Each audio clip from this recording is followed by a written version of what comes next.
Hey, what's up guys? Welcome to another ARMA 3 video.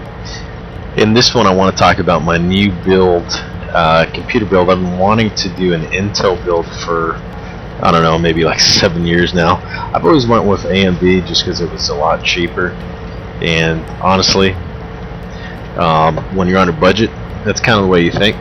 So the last processor I had was an AMD 960T, which runs default 3.2 gigahertz. I had that overclock with a Coolmaster Evo 212, and I was able to get it up to 3.8 gigahertz, and it ran pretty good at around, I would say, 3.8 gigahertz, 1.45 volts, which is pretty much the high end of where you want to run your CPU voltage at. But it would run at temperatures as high as 50 to 55 degrees Celsius, and around that point I noticed that my AMD would definitely slow down, and it did have some issues. So I started thinking, why don't I just finally invest the money into an Intel?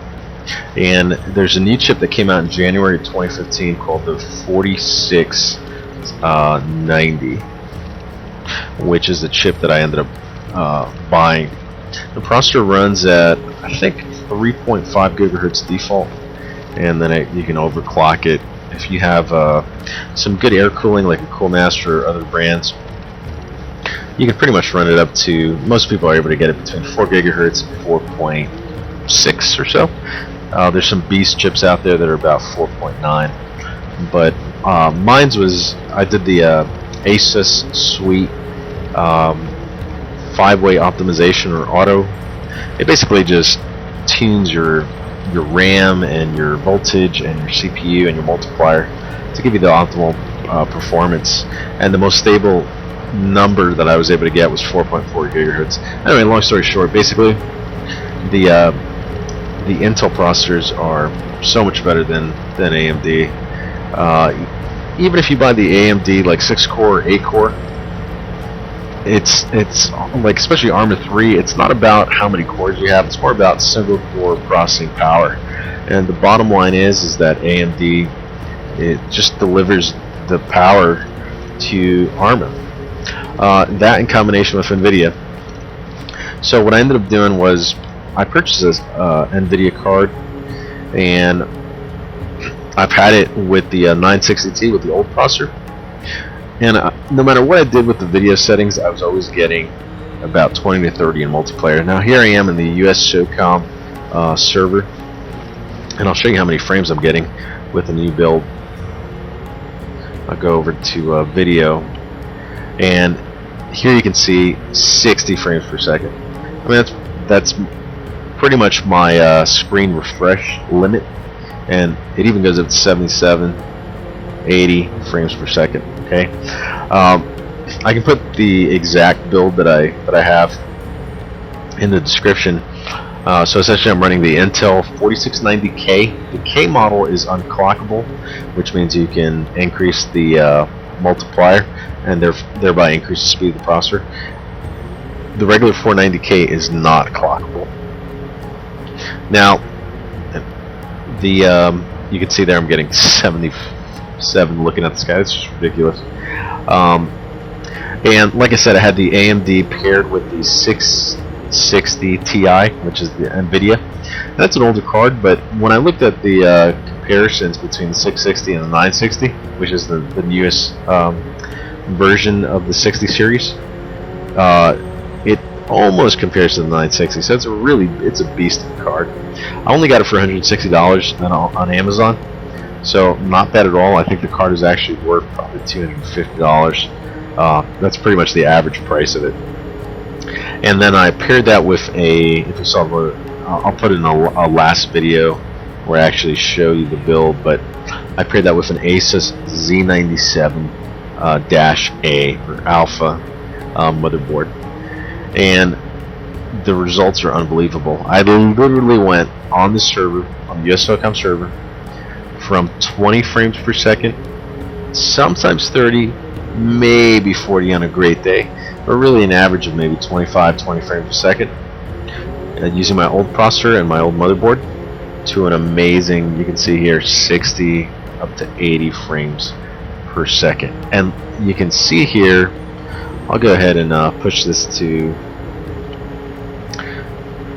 ultra so you can see what it looks like. Okay, so I'm running this on ultra, and you can see I'm still running 59 frames per second. If I look at the sky, it's 70 frames per second, all on ultra. So the 660 Ti is definitely a beast.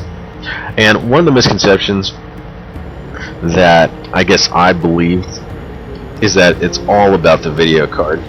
So I figured if you get a beast video card, obviously you'll be able to run everything. And really looking at some of Linus's videos, if you just Google Linus in YouTube, you could see all of his tech videos. So the bottom line is, as far as buying a computer, alright, you want to pair a similarly priced CPU with a similarly priced GPU. And basically what that means is, for instance, my i5 4690K, it's about $230. And that's pretty expensive for a CPU if you think about it. Compared to my old AMD, it was about only $100 bucks, alright?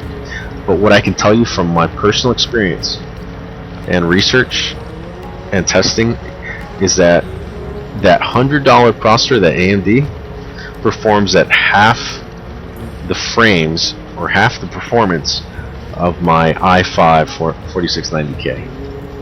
So in other words, actually 3 times, because I was getting 20 frames per second, 25 frames per second. Now I'm getting 50, 60, even 80 on the i5, but the processor costs $230, so a little bit more than double the price, but you get double the performance. And I kept hearing that Intel's the best, you know, it does great, and I really wanted an Intel from the first computer that I built was about 6 years ago, but I just, you know, I don't want to invest the money in it. And you kind of, you know, you buy, you pay for what you get, and that's a true statement. If you're just doing basic internet surfing, or, you know, just basic stuff, or, you know, watching streaming videos and things like that, an AMD will pretty much, you won't even know the difference between Intel. But as far as gaming, Intel is a standard as far as I'm concerned, and what other people I've seen as well. So if you, you know, one of the common myths as far as what I've done is just rely on the video card. So I'm like, I'll get a 660T, which is not even like a brand new card or anything. But the CPU has to feed, if you just think of the CPU literally feeding this GPU information. If your GPU is a beast and your CPU is too slow, it's not going to work out for you, because that CPU is not able to feed the GPU enough information. I hope you're following me. Once I got the Intel, same video card, upgraded motherboard, and I also got a upgraded hard drive. It's running SATA now. All of a sudden my frames are up 3 times the amount, so it's pretty awesome. Like I said, I'll put the specs in the description, and I'll let you know exactly what the build is. If you're looking at doing something now, especially for ARMA 3, I highly recommend, you know, the 4690K, and then there's a 4770 and there's a 4790, I believe, which are the i7 models. But pretty much the i5, from what I've researched, is good to go when it comes to gaming. The i7 is great if you're doing video processing or other high memory applications with multi-threading and hyper-threading enabled. But as far as just basic gaming, the i5 should do just fine. The entire system cost about $700. Alright, if I were to buy the system on Alienware, or there's another brand that does it for FSX, which is called Jetline Systems, this computer would cost me about $2,000. So if you do it yourself, you can easily save half the price. And it's just awesome performance. It's so smooth. As you can see here, I'm recording Bandicam, and I'm still getting an amazing amount of frames per second. I'll pull it up here. 60 frames per second on the public server. Now, there's nobody here, there's no gunfire, obviously, so I expect my frame rate to maybe drop in half when there's intense fighting. But to go from 25, 30 to double that is really cool. And this is how ARMS should be. So, anyway, If you have any questions, leave them in the comments. And thanks for watching.